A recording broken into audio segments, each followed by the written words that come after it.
Hola, Víctor Valdía otra vez, aquí saludando a todos. Y esta vez estamos en la UNAM, en la Facultad de Economía, donde alguna vez también estuve estudiando. Estamos aquí en lo que antes era el anexo, que ahora es el edificio B de la facultad. Estamos aquí en lo que es el Centro de Estudios de Finanzas Públicas, con el maestro Miguel González Ibarra, aquí presente. Hola, Miguel.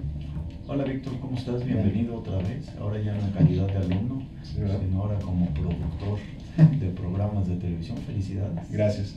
Decía que estuve con Miguel como alumno, como estudiante, como latoso, como fue mi tutor de tesis, psicólogo personal, loquero y el que me regañaba de vez en cuando.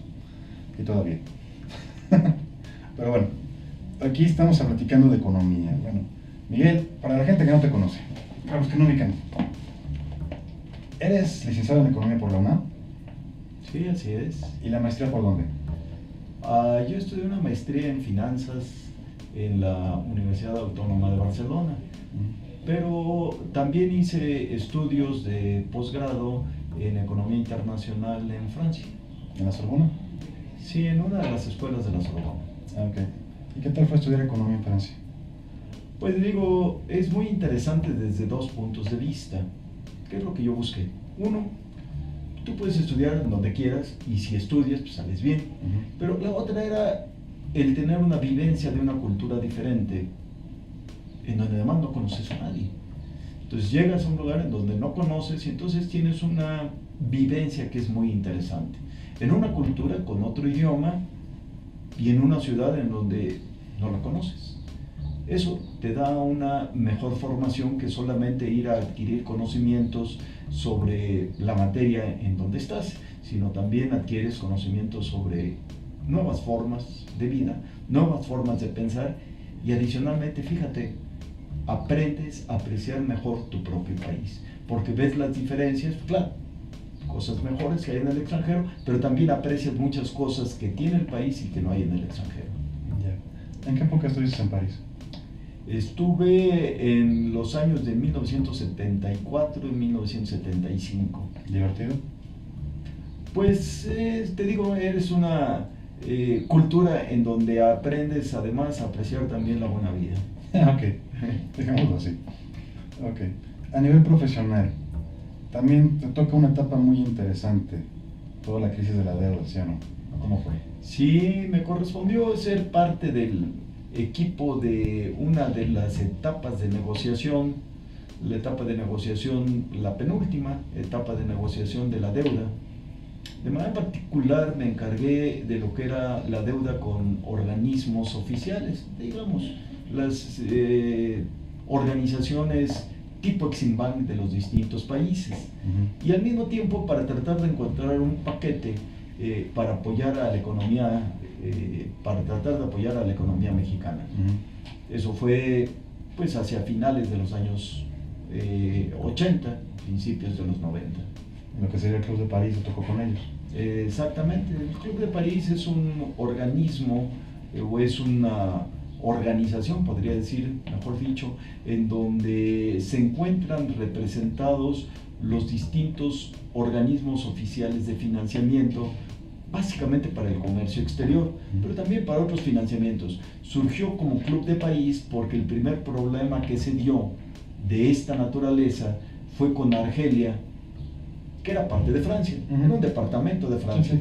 Cuando se independiza, pues resulta que ahora tenía deudas con Francia y con otros países. Entonces Francia llamó a todos los acreedores de Argelia a tratar de armar un paquete de reestructuración de su deuda, que antes era deuda de Francia, para reestructurar, y se hizo, y por eso se llama el Club de París. Es una organización que no es formal, o sea, no tiene una actividad permanente, sino solo una reunión que se lleva a cabo, muchas reuniones, cada vez que hay que tratar el problema de algún país que tiene problemas para pagar a los gobiernos a través de sus agencias de financiamiento del comercio exterior. Ya sé que aprovechando tu conocimiento de la cultura, la formación profesional, fuiste la pieza para esta etapa de negociación. Bueno, yo creo que más bien era por el mismo compromiso que existía con el país y por estar yo realmente en la Secretaría de Hacienda en este equipo negociador. Porque no solo eso, sino adicionalmente, una vez que logras tú un acuerdo en el Club de París, es un acuerdo marco. Ujú. Luego lo tienes que negociar con cada uno de los países, Ujú. ¿sí? Y hay algunos que no son europeos, por ejemplo, fue un largo proceso de negociación, e incluso para obtener recursos adicionales en el caso de Japón, con el Exim Bank de Japón, Ujú. ¿sí? Y con las autoridades del Ministerio japonés de Finanzas. Pues eso te lleva a recorrer pues, muchos países, incluyendo pues, Estados Unidos, el Exim Bank de Estados Unidos, ¿no? Ujú. O el mismo equivalente en el caso de Canadá. Entonces, como ves, es una experiencia de tratar con varios países, con varias formas, facilidades. Unos eran más duros, unos eran más amigos, ¿no? Recuerdo a los alemanes, bueno, pues siempre son bastante más, más duros para negociar. Los japoneses, pues son amablemente orientales, pero inamovibles a veces en sus posiciones. Y si contamos que no te gusta mucho el pescado, ha estado muy divertido Japón. Bueno, creo que no, allí aprendí, aunque sea a fuerzas, a comer comida no muy, en aquella época, no demasiado difundida en el mundo occidental, como ciertas exquisiteces, como aspectos que son, ahí los toman como un gran desafío, porque provienen del pez globo y además si no es adecuadamente son venenosos, ¿no? Son las gónadas. Sí. ¿Sí? El hígado de pescado, no sé si tú lo has probado. Lo he visto. Entonces, bueno, pues aprendes allí totalmente a... Ok, y sé que te toca negociar con Japón, Alemania, Francia, Canadá, Estados Unidos y los que me falten. Bélgica, ¿no? Sí. Todo por Gran Bretaña. todo en nombre de México y ayudar a salir de la crisis que se vivía a principios de los 80, la crisis de la deuda. Ándale.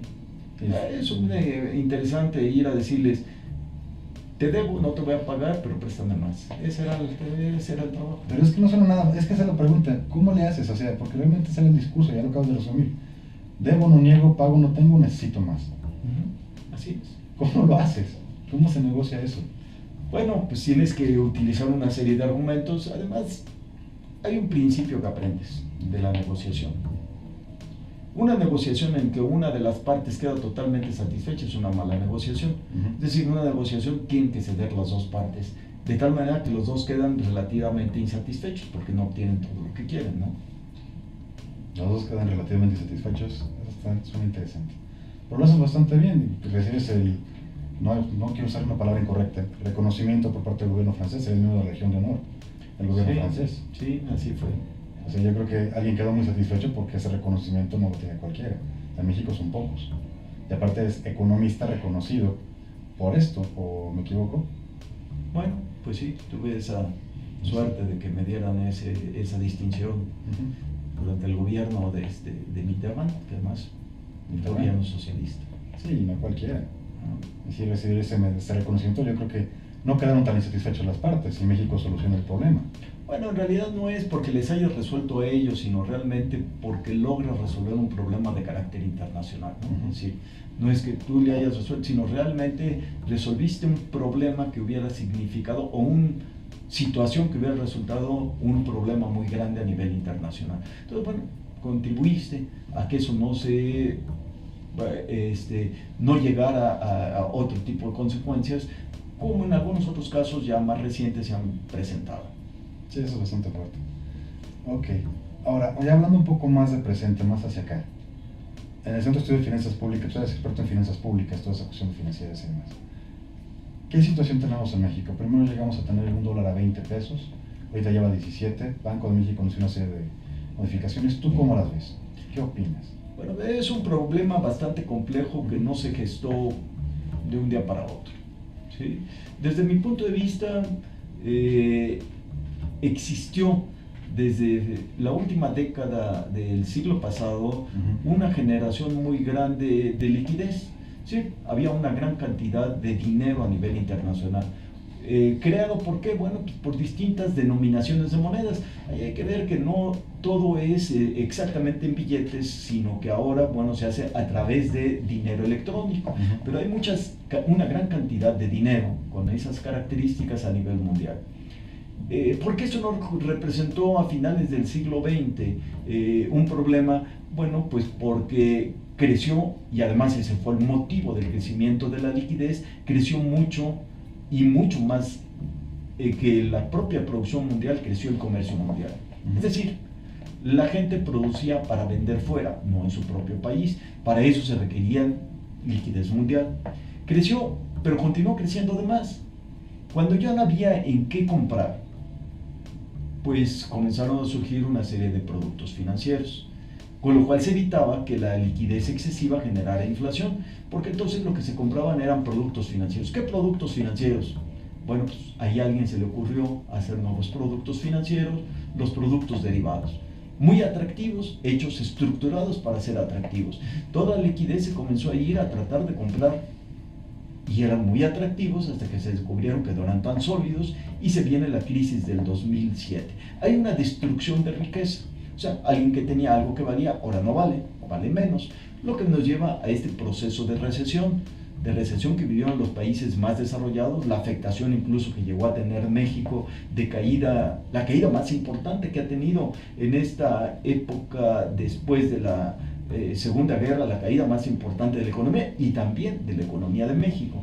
Entonces llegó a generarse una recesión. ¿Qué significa una recesión? Bueno, se produce menos. Si se produce menos, pues tendrías que tener menos dinero, ¿no? Porque hay menos producción para comprar. Se genera un problema de exceso de liquidez.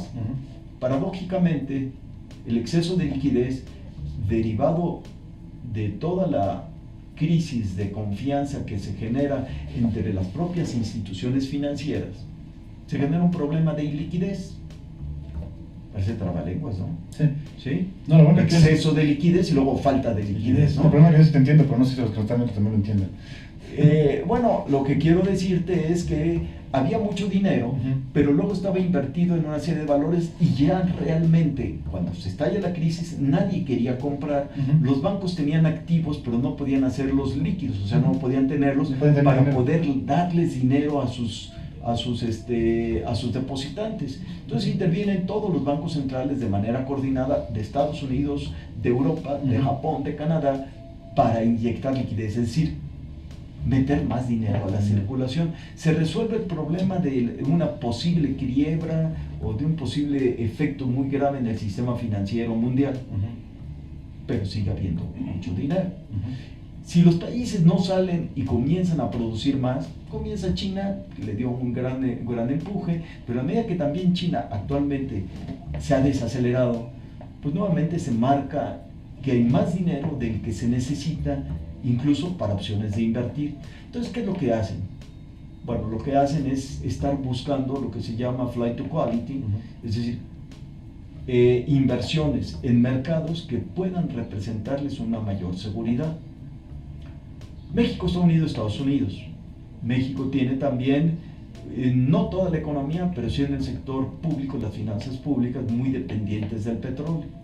El precio del petróleo cae por varios factores, una sobreoferta derivado de los nuevos yacimientos que comienza a explotar Estados Unidos y su decisión de ya no ser importador, sino llegar a ser exportador, al mismo tiempo que China comienza a demandar una gran cantidad. Bueno, este efecto nos hace que suba la oferta, más ahora con la entrada de Irán, y disminuya la demanda. Los precios caen automáticamente. ¿Sí? Eso se tiene que ver reflejado pues en las finanzas de los países, aunque México no depende, tiene una gran estabilidad. Esto genera nerviosismo y genera además un efecto especulativo. No es una salida de capitales, sino es un efecto especulativo. Un efecto especulativo que no necesariamente significa salida de capitales, sino cierre de posiciones que son a plazo, son a futuro, que no se dan en México todas, sino las más importantes se dan fuera, en el mercado de Chicago, en el mercado de Nueva York. La moneda mexicana se ha convertido en una de las monedas, bueno, de los países emergentes es la más utilizada para llevar a cabo transacciones. A nivel internacional, como todas son, en Estados Unidos es contra el dólar, pues llega a ser la segunda, la tercera. ¿Por qué? Porque las otras es el euro y el yen. Pero el peso es una de las monedas más negociadas a nivel mundial contra el dólar. Entonces, lógicamente, si el mercado comienza a alterarse, no por lo que pasa en México, sino por lo que pasa con las monedas a nivel internacional. Se cierran posiciones, se dejan de comprar y eso repercute. Las cotizaciones a plazo se reflejan en el mercado spot. Lo que quiere decir es que el Banco de México no puede hacer nada para detener las cotizaciones a futuro en el mercado de Chicago, de Nueva York. Lo que puede hacer, y es lo que he estado haciendo, tratar de que aquí en el mercado doméstico de cambios, tratar de frenar los picos. Por eso, si tú me permites, aquellos que dicen que es culpa del gobierno, culpa del Banco de México, pues no veo cómo lo pueden argumentar, porque evidentemente no tienen posibilidad de intervenir o de reglamentar lo que sucede en Chicago o en Nueva York, que es en realidad donde se está gestando esta gran especulación intertemporal, es decir, en operaciones a plazos.